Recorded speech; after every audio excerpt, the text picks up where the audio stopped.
DevOps Conference 2018. I look forward to hearing all the rest of the speakers. I've been lucky enough already to hear from speakers talking about blockchain, machine learning, and various other aspects of DevOps. It's been really interesting for me because we are looking at our own agile transformation and bringing the old build and run functions together into a DevOps world, which, while everyone understands various tools, it's not necessarily clear why we use them yet or which ones would be the best for us and how we actually truly integrate both dev and ops into our world so that we are successful. So I'm really looking forward to hearing from everyone else, and I look forward to seeing what's to come. Thank you. Audio, we've got it. We've got the slides up as well. Whereabouts was that clicker? We'll give it a go and see if it's working, and if not, I'll just give you funny hand signals. Hello. So I'm the last talk standing between you and a break and some coffee and some food, and I'm deeply sorry about that. I'm also sort of, in a weird way, deeply sorry that I'm talking about blockchain. I'm sure that when Igor invited me to come and speak a few months ago, it was like, wow, blockchain, yeah. And just in the space of a few months, it's gotten even crazier and is everywhere, and probably now it's like, blockchain. I wonder, can I uninvite a speaker? But here I am. So I'm going to talk about it anyway, because I didn't have enough time to do something else. Okay, I'm going to do that. The technology itself, I mean, I would probably need to explain this to nobody in the room in regards to some of the principles and the fundamentals surrounding how the technology operates.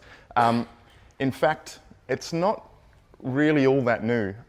What we're talking about is the combination of distributed systems and basically asymmetric cryptography. So this private-public key combination and how that can be utilized to effectively assign ownership to digital assets in brand new ways. So look, I should probably also state this is also probably the least technical talk of the day, but the implications for this technology probably have far and wide and quite profound implications for the people in this room thinking about distributed applications, the kinds of technology that we'll talk about, and indeed where it could take us, and what that means for how you operate day to day and some of the exciting opportunities that may lay ahead. So I'm going to start by telling you a little bit of a story, I think, in respect to how we're utilizing blockchain and try and open people's minds to the possibilities. I'm also going to run through a few other examples which I find pretty cool in respect to how this technology is being utilized. And we'll also talk very briefly about some of the challenges that you might face and some of the challenges that the technology currently faces more generally. So for us at Horizon State, we are utilizing blockchain technology for a purpose which I believe is probably one of the more important ones. And also, in hindsight, it seems like one of the more obvious ones, but we happen to be one of the first in the world to actually launch a system in use by a broad public audience. So about 2 years ago, I started working with a not-for-profit democratic movement here in Melbourne called MyVote, spelled M-I-V-O-T-E. And this was sort of the question that was posed. We were thinking about the turbulence across our political sphere, and we were really trying to imagine brand new ways to solve for some of these problems. Not only technological, but also social problems, political problems. So how do we get people to engage more frequently? How do we improve the quality of that engagement? How do we improve the quality of our democratic outcomes? And a lot of this really rested on the idea that we needed to find a way to let people have their say on issues that affect them as those issues arise. So this meant more or less that we had to think about using the internet for voting, because asking people about problems that affect them and their position on those problems as they arise, which might be every week or every month, makes it very, very hard to set up polling stations and send out postal votes. But that's typically still what we do. It's really, really slow. It's really, really expensive. We don't think the answer to this question would be those same solutions hundreds of years later. Heading down, asking people to head to a centralised location to participate in the democratic process doesn't make a lot of sense. The analogy that I often use is that obviously the world is moving very, very fast. Technology is on an exponential curve. The quality of our decision making is not on an exponential curve. In fact, we have driverless cars in the streets, and yet the way that we conduct ourselves so far is organising society, having our say on decisions and making those collaborative decisions remains a comparative horse and cart. So we're a long, long way behind, but thankfully through this technology, we now have the opportunity to actually take a really, really positive step in that direction. So we got the MVP up and running on the Ethereum mainnet in Feb last year after about 4 or 5 months of MVP development. And then things got really, really crazy for us because after sort of devising this at a very high level, thinking about how we might be able to retrospectively utilised transaction data on a blockchain to represent a vote, and then actually pulling it off and being one of the first to do this, there was a huge amount of attention, and we thought it would probably make sense not to leave this technology locked up within MyVote, and in fact think about the ways that we can apply this to all kinds of institutions, governmental bodies, and do so all around the world for the benefit of individuals in nations not so fortunate as us, and of course institutions that actually help drive our modern and developed worlds. Really what we're talking about in this particular use case is actually a big piece of the puzzle in working towards the eradication of corruption in our democratic processes. And I think we'll probably find in 5 and 10 years from now that any government or political party or politician that is rejecting the use of this kind of technology will effectively, it'll effectively be a proclamation of corruption, because why wouldn't you want to take steps to improve the process, to enable the community and create these kinds of meaningful discussions more frequently? And things have gone pretty well so far. We, after making this decision to spin the technology out into what is Horizon State and take it around the world, we also leveraged the blockchain for our fundraising activity. So I'm sure some of you have heard of the term ICO or token sale. This is something we undertook as Horizon State in October last year. And that's where things got really, really crazy. We sort of onboarded a really fantastic team of advisors, a board of advisors. And once word had gotten out that we were spinning this out of MyVote, and in fact we were raising for it, and we quite literally were looking to try and change the world in some tangible way, there was a lot of really positive attention. I got a call from one of our advisors on a Sunday morning, Jane Thomason. She works in blockchain for good, blockchain for impact, and utilising this kind of distributed ledger technology in applications that will help the impoverished and the poor and the underprivileged. And she gave me a call on a Sunday morning and said, "Hey, I've gotten you a panel seat to talk to an international forum of mayors in South Korea." And I'm like, this is amazing. This is what a great start to sort of the campaign, so to speak, the roadshow. And she says, "Yeah, it's tomorrow." And so I threw some black t-shirts and some jocks and socks into a bag for a few nights in South Korea. And then while I was on the train to Seoul to fly home, I got another call from one of our advisors who said, "I've got this great opportunity for you to talk at a blockchain symposium in Ukraine." I'm like, "Cool, this is awesome. It's all happening." And he goes, "It's tomorrow." And so I cancelled my flight home to Melbourne, and I took off to Ukraine. And from there it was off to New York to speak as a part of UN Week at UN HQ in New York City, talking at their Blockchain for Impact Summit. From there it was off to the West Coast, where I presented at SAP's Tech Ed conference in Las Vegas, numerous meetings in LA and San Fran. Then it was back over to Gibraltar and Cyprus and London, and on and on and on it went. So really, really privileged. It feels like more than ever, you know, I'm sure all of you appreciate the statement, timing is everything when it comes to technology, and that certainly seems like the case here. We've seen political turmoil all over the world, and at the same time we have this incredible new technology presenting potential solutions to parts of these problems. So really big deal. So more broadly speaking, and going on to some of the other examples that I'm about to provide to try and spawn some inspiration, I suppose, is thinking beyond just politics and thinking about how this kind of technology can be used in much more dynamic and potentially interesting ways, more fun stuff, I suppose. And the question becomes, if we think about the internet as it exists today, inherently as sort of a decentralized network, but is becoming increasingly centralized through our capitalist institutions, your Facebooks, your Googles, these sorts of things. How do the protocols that we have now change that or have the potential to change that? And what place do we have to play in that evolution of the internet and ultimately the evolution of how we organise ourselves as a society? So the first example I wanted to talk about was SIA. SIA is actually one of many of this ilk. Ultimately, what we're talking about is decentralized and distributed cloud solutions. So there's also storage, there's also Filecoin. SIA right now, I believe, if you wanted to have a play around with that, anybody in this room can go and have a tinker. And what it's really doing is trying to crowdsource file storage and more or less take some of the power away from centralized businesses such as your Dropbox and your OneDrive and Box. And SIA is very, very specifically targeting the enterprise market with their technology. You can set it up as privately or as publicly as you want, but of course the real drawcard here is that the files that are effectively split up and spread across many hundreds or thousands or hundreds of thousands of computers, the data is still encrypted and it's broken up into small bits and bytes.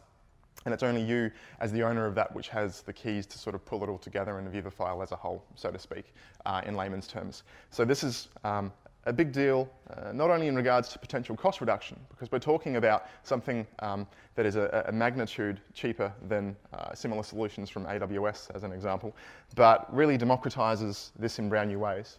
So there's probably people thinking about the potential application for this within their institution right now and freaking out because it's completely unorthodox. And look, I suspect that this is going to be a slow burn. There's not going to be any sort of switch overnight to these new kinds of technologies, and in fact, in a lot of ways, they're probably not quite ready. This is really early days, but it's cool to think about where this might go into the future and the sorts of adoption it might see. A consumer-facing example, this time, Ujo Music. And again, there are various brand new blockchain startups in this space looking to disrupt music more broadly, but in an important way, which is restoring some balance between the artists and the fans, the listeners, and trying to improve the quality of the relationship between them by creating more direct relationships between them. An example might be the current model of Spotify, where you pay $13 a month or whatever it is at the moment. Being a for-profit business, looking to build their bank balance, looking to be extremely profitable, with lots and lots of overheads and lots of staff and office space. Most of that $13, in fact, just goes to Spotify. And the money that's passed on to artists is very little. So instead, foundations are firing up to effectively create not-for-profit equivalents to Spotify, where the licenses for IP and for the music recorded is very, very specifically appended to the artists. It's registered on the blockchain. And on top of that, because they are effectively a not-for-profit, we know that the money being used is only being used to build the application and provide a quality service to both the artists and the consumers. And we're able to perhaps steer much more of that $13 automatically to the people and the artists that we're listening to. So, theoretically, maybe you've gotten 30 seconds into a song and there might be some automatic transaction between you and the artist, your sort of cryptographic wallets, a few cents, whatever the case might be. Another Australian-based blockchain startup. So this is really cool. This is starting to head much more down that sort of meaningful and profound path. But Power Ledger is utilising distributed ledger technology to basically cut out the middleman in energy trade. So instead of thinking about buying power from Energy Australia or Origin or any of these guys, instead you might be buying it from Bob and Sue just down the road. Solar panels on a roof, Tesla Powerwall on the side of the house, and automatically figuring out if you've got excess tonight, but Sue down the road doesn't, perhaps we can just sell her some of our energy. So right now there are some very obvious and some very physical constraints to this kind of idea, in that most of the money that you spend on your current power bill actually isn't the power at all. About half of it is more or less fees that relate to the utilisation of our public grid, which is really old, it costs a lot to maintain, and then a whole big chunk of the rest of it is in fact things like marketing and overheads for these institutions. Somewhere in the vicinity of 10 to 20% of your power bill is the power, and everything else is more or less the operational expense of actually bringing that to life. And so Power Ledger is hoping to more or less cut out a large part of that 70 or 80% that is spent on things that really shouldn't have to be. And they're seeing great opportunities, more so abroad, and definitely in rural communities where the concept of microgrids can be quickly stood up. And of course, all automated. So you stick a little Raspberry Pi or whatever it is connected to your energy creation sort of ecosystem within the home, and these sorts of trades start to happen automatically in terms of the buying and selling of energy. And there are lots and lots of these brand new blockchain startups doing all kinds of novel things with the technology. Show of hands, who's dabbled in this space? Who's aware of some of the brands up here, if any? A few, yeah. So these are all cool, and these, unfortunately, for better or worse, are some of the blockchain startups that are actually starting to really scare the shit out of the market, because they're raising hundreds of millions of dollars in some cases. Telegram, the encrypted messenger, which is not open source, so don't trust it to be encrypted, is actually looking towards finalizing their token sale raising process at a ridiculous $2.6 billion. It's probably the largest raise in history for a company of that size. Even some of the others up here. So what have we got? Filecoin raised a few hundred mil. Kanya, another great Australian startup, actually raised 12 mil. And so these numbers seem almost silly when you start to compare it to traditional raising for technology ideas and technology startups. And I think, personally, I'm kind of on the fence about whether this is a good thing or not. If we think back to the dot-com bubble and burst, I think more often than not, those companies were probably bound to fail, the ones that did. But also, there's something in the back of my mind that suggests maybe if they had a little bit more capital to ride through that turbulence, maybe they would have had the runway required to actually realize their vision and do some really, really innovative stuff, and maybe ultimately be successful. And so that's the luxury that a lot of these brand new startups have right now. They've got enough money in the bank for 5 or 10 years runway, and to not have to be too frugal and make the right decisions with their money to try and achieve success. But of course, there's lots of scams out there at the moment as well, and we're seeing teams run away with the money and sort of disappear within months. And probably more pertinent to this room is the fact that the Enterprise Ethereum Alliance has a raft of members currently experimenting with this kind of technology, both on-chain and off, private and public. And it's a sort of a consortium of huge brands that are working towards better understanding the technology, better understanding the opportunities, how it affects their current business, how it affects their current operational models, what are the consequences, both positive and negative, and really trying to think about ways to seize the moment. This is, I think, really what we're going to find over the coming sort of 15 years. We're going to look back, and I feel quite passionately that this technology is going to be seen in a very similar light to the internet itself, which is compared to the steam engine, which is compared to some of these really profound and quite literally society-shifting technologies which change the way sort of everything works and people behave. And I wanted to touch on a few examples which are far more meaningful again and don't necessarily have anything to do with for-profit institutions or running good business or building cool tech, but it's being utilized in really, really fascinating and profound ways all across the world. One of them is in relation to conflict diamonds and blood diamonds. And so while there is still something physical here, which unfortunately still means that sort of bookending this digital sort of process and the blockchain, there is still human fallibility at stake. But the idea here is that the diamonds themselves are more or less captured. They're fingerprinted, about 40 characteristics, which make it about as unique as a fingerprint. And that information is stored on the blockchain so that the entire sort of supply chain in respect to the mining and selling of these diamonds can be easily tracked and ultimately help work towards the reduction of poor treatment of workers and all of the horrible stuff you saw in that movie with Leonardo DiCaprio. The United Nations, suffice to say, we're deep in talks. We've partnered with a couple of United Nations IGOs, and they're doing some really great stuff in regards to empowering refugees and making their very, very troubled process of immigration a little bit more smooth. So Syrian refugees in Jordanian camps are ID'd in really sophisticated ways, biometrics, retina scanning in fact. And because these IDs are sort of already established, you can do novel things like grant them access to digital assets that they own without needing anything like a smartphone or a mobile phone or a computer.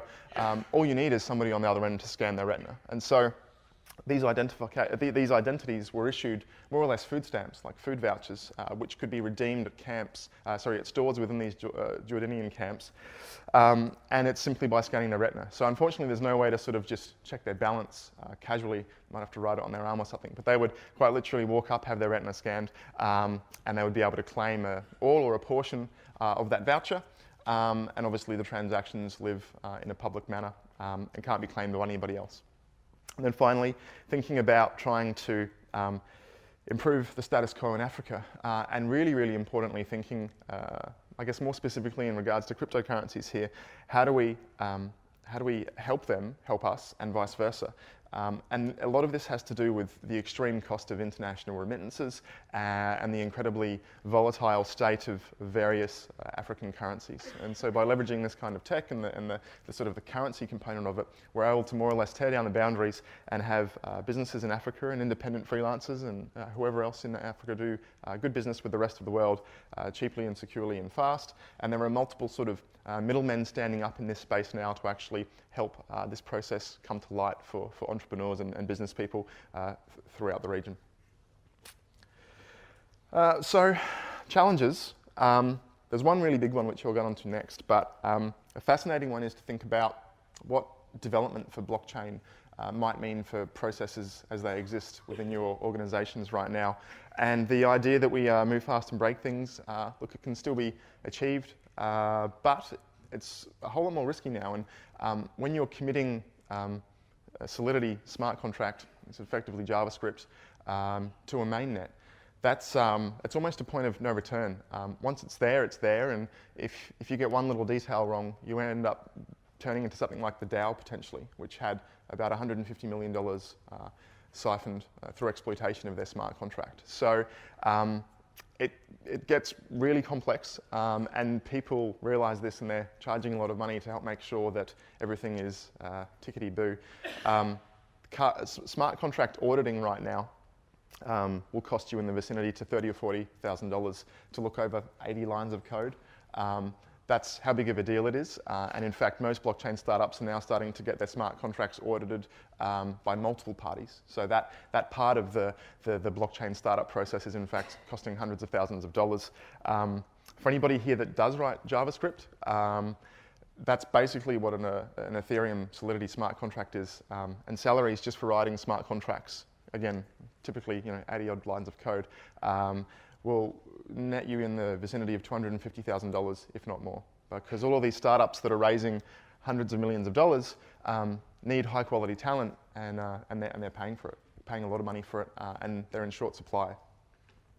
Number two is compliance and data protection. Obviously, the real benefit of blockchain is the mainnets, the public mainnets. That's where the real innovation lies. There are lots of sort of private instances that can be fired up. You've probably heard of IBM's Hyperledger. There's a bunch of higher throughput, higher volume options out there if you want to look at playing around with this kind of tech, but they don't necessarily have any of the truly innovative features that a public mainnet does. But with data being out there in the wild, you have to think very, very carefully about what those transactions represent, what data is included in the transaction, and if you're relating to data that is not on the blockchain itself, then a lot of the current processes and best practices will apply in regards to how do you appropriately secure that data.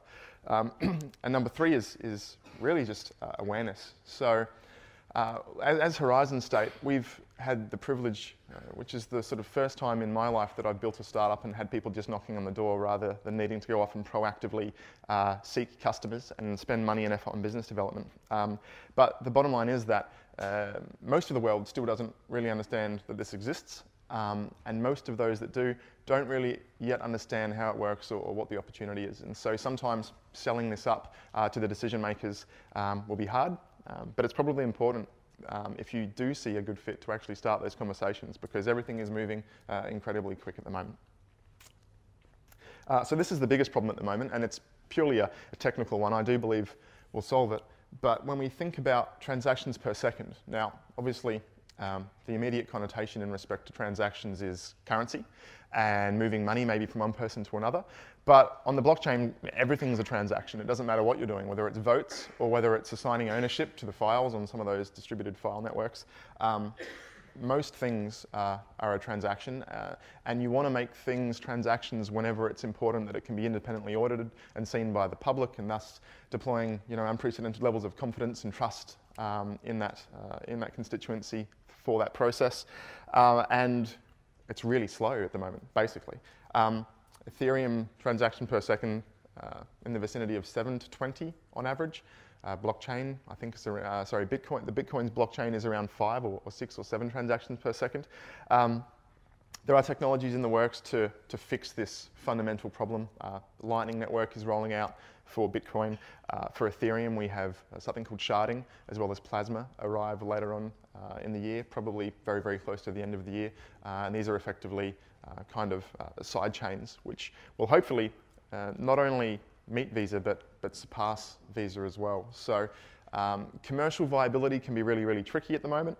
Horizon State has taken a sort of a blockchain agnostic approach to our solution for our customers, which is that we evaluate the needs of this customer, be it an institution or a government. We try and get a very, very good gauge on the volume of their customer base or their constituency, whatever that might be. How often they'll be engaged, what the time frame is that they need to be engaged. Is it a day where all of the votes, as an example, need to take place? And then looking at the blockchain technologies which exist, typically still public-facing ones, to provide that accountability and transparency, to think about which is going to be best suited. So Dash is the native asset to its own blockchain, and that provides basically zero-knowledge proof transactions, ZK snarks, which means that anonymity is perfect. And it also means that transactions are actually considerably cheaper than Ethereum as they stand right now, and the throughput is actually far, far larger as well. So I think over the next sort of 12 to 18 months, this will be licked, but at the moment it's causing a lot of false starts and a lot of stalling with the businesses trying to adopt this technology, and it's part of the reason why a lot of them are actually looking to private, less innovative solutions. We'll finally touch on crypto assets and ICOs. So Deloitte is predicting that 10% of the world's global GDP will in fact be stored on blockchains by 2025. So that's a big, big number. And to give people a quick idea of how big and how fast this is growing, it took the entire sort of blockchain and crypto asset ecosystem 7 years to reach 10 billion in worth, in market cap. Just 1 year later, it had doubled to 20 billion. 3 months after that, it had doubled to 40 billion. And then 3 weeks, it was at 80 billion worth of value stored on blockchains. As of today, right this moment, based on the public blockchains that exist, there's around $250 to $350 billion in market cap worth of assets, and that doesn't include any of the private instances and the sorts of value that is stored on private distributed ledgers or blockchains. So already we have a huge volume of value being stored of various kinds on these chains.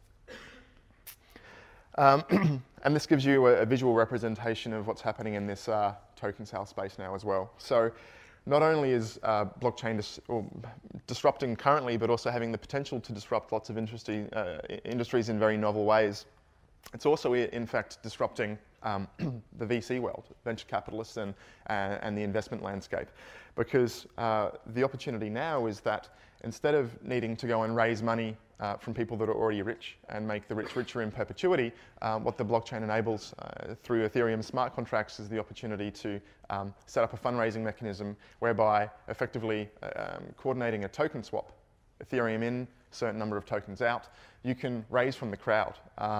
Now, regulation is obviously still catching up to this way of fundraising, but I do believe that it is largely our future in respect to funding good ideas and creating brand new ways to democratize investment opportunity and thus democratize the potential wealth generation opportunity. It is high risk though, and so whenever I talk about this, I feel obligated to say that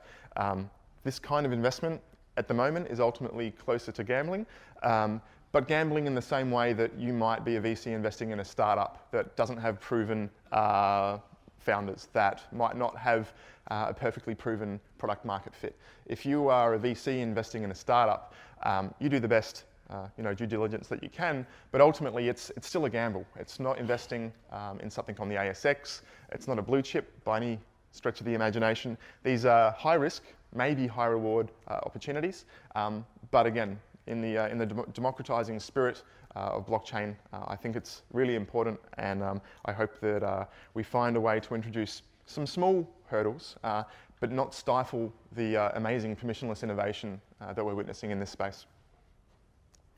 Where to from here? So Forbes puts it relatively well, I think, in that where we are with blockchain right now is kind of like where we were with the internet in the mid-1990s.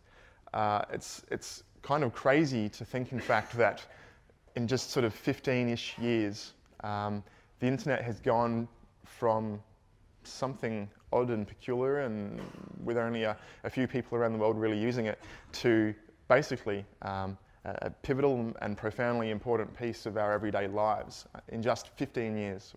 It's all moved so fast that I think we actually fail to recognize how quick it's happened. 15 years isn't really a long time in the big scheme of things, especially considering what the internet now represents in our society.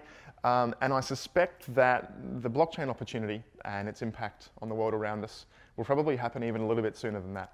I would be very, very surprised if that within 5 to 10 years, this kind of technology and the protocols that they relate to doesn't underpin a huge amount of what we do online and presents brand new ways to organize ourselves.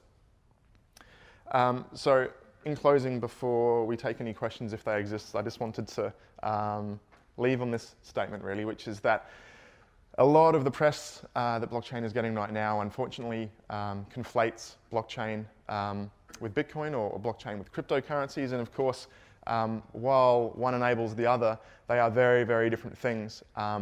And unfortunately, the reputation of blockchain is a little bit tarnished because of the craziness of the Wild West ICO landscape and the ridiculous get-rich stories and all of the sort of hysteria that the press wants to promote because it gets clicks and it gets eyeballs. Look, investing in these sorts of assets isn't something that I necessarily encourage, but it's also a great way to learn. It's a great way to better understand what is happening, some of the ideas and opportunities.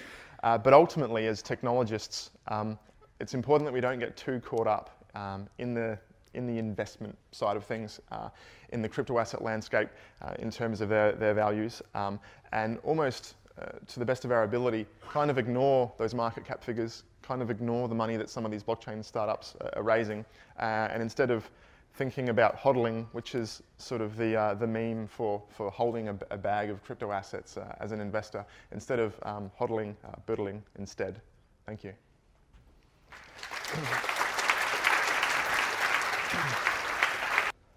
Does it worry you that widespread adoption of cryptocurrencies will prevent central banks and governments, it's just flicked off, from controlling the money supply? No, I think, look, there's obviously, there's risk in every step forward, but I do think the choice should be ours. I like to use an example of that in Western countries, at least, developed nations, such as Australia and the UK and the US. Cash is fast disappearing, but cash is really the only self-sovereign opportunity we have to conduct trade between one another without actually having that money controlled or owned by, or the flow of that money controlled or owned by other institutions, i.e. banks. We were quickly speeding towards a world where, quite literally, as cash disappeared, all of our money wasn't really our money. It had to be controlled by a bank or an institution, and it would be moved by a bank or an institution. There would be no money under your bed. There would be no opportunity to remove ourselves from this sort of pervasive institutional control over our daily lives. And while this isn't necessarily a big fear in places like Australia and the UK and the US, if you think about Argentina, if you think about what's going on in various turbulent developing nations, then the idea that there would be no cash would kind of feel like an existential threat, because it's not uncommon for governments to freeze your assets, to take a cut of the assets, to steal land. And so by moving towards a world where cryptocurrency is an option for us, at least we're able to maintain ownership and self-sovereign management over our assets in ways that would otherwise have become impossible in the very near future.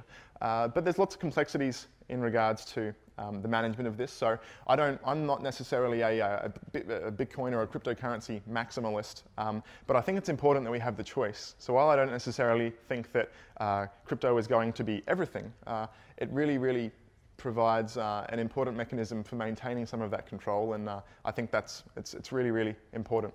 Look, in regards to the money supply being controlled, I think historically it's been proven that banks, Federal Reserves, governments have actually done a really poor job of managing it. And so I'd rather it be managed by code, to be honest. Bitcoin, as an example, has a very specific finite limit. Ethereum has a very public and appropriate inflation schedule. These kinds of money supply by code, code as law, means that we can avoid the kinds of arbitrary hyperinflation that actually causes economies to collapse, and hopefully work towards a world where the 2008 financial crisis doesn't exist, or all of a sudden the money that people in Argentina have doesn't just become worthless overnight.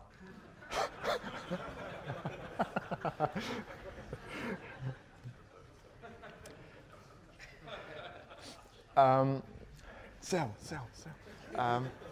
So the computational costs. Look, Bitcoin cops a lot of grief for its computational cost, not because of its irrelevance. The computational cost is basically what proves the work. It's what secures the network. It's an incredibly important part of how the system even works to begin with. But obviously the computational cost has a knock-on effect for energy cost. And so really thinking about the sustainability of our planet, we should be trying to use less energy, not more. But I think there's probably a point in the very near future where this discussion will almost become moot as more and more of the world's energy is actually produced by renewable sources. Then how much energy we're using doesn't really matter so much because if we're not ruining the world by doing it, it's less of an issue. But there are many other kind of proving algorithms currently in the works. Ethereum intends to switch over to proof of stake at some point with its release called Casper.